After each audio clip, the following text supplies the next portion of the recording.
నేను నరసాపురం తాలూకా మండల యూనిట్ ప్రెసిడెంట్గా ఆత్మూరి వెంకట నరసయ్య, సెక్రటరీ మీసాల సత్యనారాయణ గారు, ట్రెజరర్ మన మానే సత్యనారాయణ గారు, అలాగే మన అసోసియేటెడ్ ప్రెసిడెంట్ మన చిట్ని నరసింహారావు గారు, మన పెన్షనర్ సోదరులందరూ కూడా ఈ సమావేశంగా హాజరయ్యారు.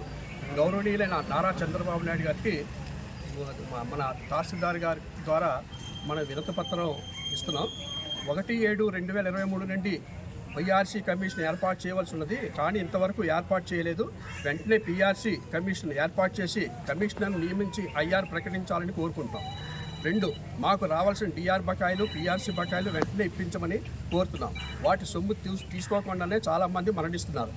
గత పిఆర్సీలో తగ్గించిన ఎడిషనల్ క్వాంటమ్ ఆఫ్ పెన్షన్ పూర్వ పద్ధతిలో 70 సంవత్సరాలకి 10%, 75 సంవత్సరాలకి 15% పునరుద్ధరణ చేసి ఇప్పించమని కోరుతున్నాం. 4, ఈహెచ్ఎస్ కార్డుపై వైద్యం చేయలేమని హాస్పిటల్ వారు చెప్తున్నారు. మెడికల్ రీఎంబర్స్మెంట్పై చేయించుకోమంటున్నారు. ఆర్థిక వెసులుబాటు లేక చాలామంది చేయించుకోలేకపోతున్నారు. వెంటనే తగిన చర్యలు తీసుకోమని ఈహెచ్ఎస్ కార్డుపై క్యాష్లెస్ వైద్యం పూర్తి స్థాయిలో అందేలా చూడమని కోరుతున్నాం. వయోవృద్ధులైన మా సమస్యలు పరిష్కరించి మా జీవితాల్లో కూడా వెలుగు నింపమని కోరుతున్నాం.